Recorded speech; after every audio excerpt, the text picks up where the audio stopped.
Does size matter? When we talk about implantology, yes, it does.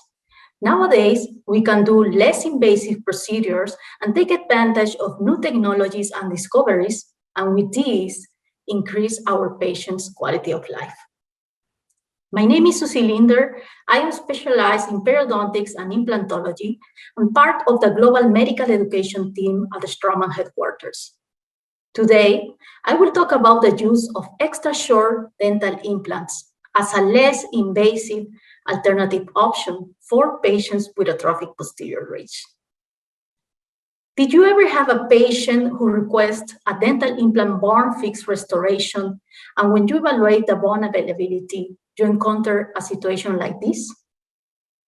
And even more, this patient not only presented this challenging anatomy situation, but also belonged to the elderly group and was systemically compromised.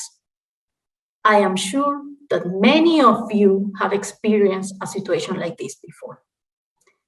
According to the United Nations report, in 2030, about 1.4 billion people over 60 are expected to be living on our planet.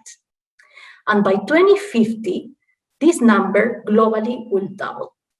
And not only that, reports also state that the population over 60 years old with severely reabsorbed mandible will also increase.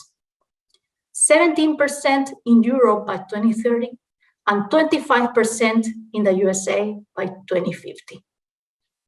As a consequence, implant placement may become technically more demanding as stage bone augmented procedures may be considered in many cases. But what do patients think about this?